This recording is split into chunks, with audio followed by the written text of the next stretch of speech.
Bonjour, je suis Gauthier d'Averville-Simonato, étudiant en 4e année de pharmacie et président de l'Association nationale des étudiants en pharmacie de France. Le week-end du 27 au 29 septembre s'est déroulée à Reims la première assemblée générale de l'exercice 2019-2020.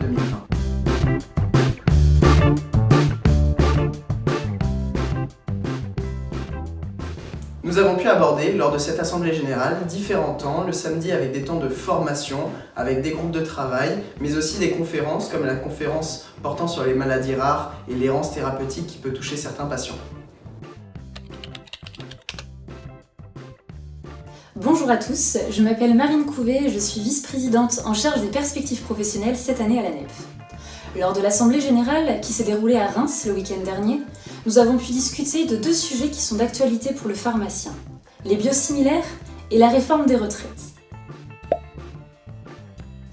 Les biosimilaires, ce sont des médicaments qui ont la même composition qualitative et quantitative en substances actives que leurs médicaments biologiques de référence. Ils possèdent une efficacité équivalente, une sécurité égale, mais un coût entre 20% et 30% inférieur aux médicaments biologiques de référence. Aujourd'hui, seul le médecin a la possibilité d'effectuer une interchangeabilité, c'est-à-dire interchanger un médicament biologique de référence par son biosimilaire. Cette action requiert des exigences strictes, telles que l'information du patient, la surveillance clinique ou encore la traçabilité. Le pharmacien ne peut quant à lui substituer le médicament biologique de référence par son biosimilaire.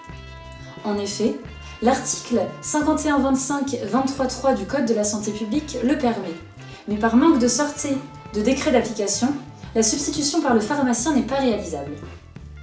La NEP, la semaine dernière, s'est positionnée pour la substitution du biosimilaire par le pharmacien pour plusieurs raisons. Le pharmacien est le spécialiste du médicament, par son analyse pharmaceutique, son suivi pharmaceutique, son écoute ou encore ses conseils. La substitution par le pharmacien permettrait d'atteindre l'objectif fixé dans la stratégie nationale de santé publique qui vise une pénétration de 80% des biosimilaires d'ici 2022. Des économies qui iraient de 400 à 600 millions d'euros par an pour notre système de soins. Ça, une réduction des ruptures de stock et des tensions d'approvisionnement. Cet acte pharmaceutique devra bien sûr répondre aux mêmes exigences que le médecin pour l'interchangeabilité, à savoir une substitution raisonnée tenant compte de l'intérêt du patient. Et on peut également imaginer une inscription systématique dans le DP ou le DMP du patient afin de favoriser une bonne coordination interprofessionnelle. Si vous avez plus de questions, n'hésitez pas à m'envoyer un mail à perspective.profession@anep.org. Bonjour, je m'appelle Bouchna Kevin et je suis vice-président enseignement supérieur de la NEF.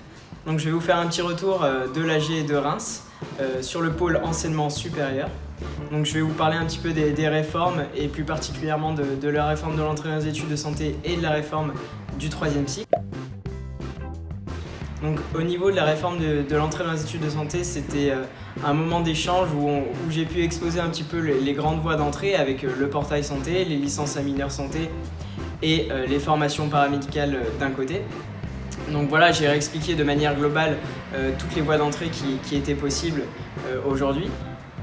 Donc si vous voulez en apprendre plus précisément sur cette réforme, n'hésitez pas à lire le point en amont disponible sur la mailing ou sur le forum. Mais c'était aussi l'occasion de parler plus particulièrement des dispositions transitoires qui ont été ajoutées à l'arrêté suite au dernier COPIL. Donc ces dispositions transitoires en gros permettaient d'augmenter le pourcentage de recrutement sur une seule et même voie pendant 2 ans et de recruter pendant 1 an sur une seule voie. Donc c'était un petit peu l'idée de créer quelque part une voie royale pendant 1 an, ce qui allait du coup à contrario de nos positions et des idées de la réforme dès le début. On a parlé aussi sur cette réforme des dispositions on va dire financières qui allaient être allouées à hauteur de 6 millions annoncées par la ministre de l'Enseignement supérieur, de la Recherche et de l'Innovation. Donc voilà, on est d'accord que ces 6 millions ne sont pas forcément assez conséquents pour pouvoir englober la réforme. Donc on a pu échanger à ce niveau-là au cours de l'Assemblée générale. C'était aussi l'occasion de faire un retour sur la réforme du 3e cycle avec le DES de pharmacie hospitalière, avec la sortie des textes, du coup le décret et l'arrêté cette semaine. Donc j'ai pu exposer la maquette qui est en relation du coup avec les textes que vous pourrez retrouver du coup de manière assez complète à la fin de l'arrêté. On a aussi exposé la maquette du DES Officine qui avance en termes de rédaction d'arrêté, qui aboutit quand même à un certain consensus au niveau du statut d'apprenti, mais qui reste encore à retranscrire légalement au niveau de l'arrêté. Et en parallèle, on continue bien sûr à repenser la maquette du DES Industrie qui, elle, n'a pas encore malheureusement été retranscrite sous forme d'arrêté, mais qui va y parvenir justement après le DES Officine. Je tiens à remercier l'équipe organisatrice qui a pu organiser cette première assemblée générale de rentrée avec tout le réseau et le nouveau bureau national qui s'est déplacé en nombre pour participer à cet événement de réflexion, d'information et de discussion.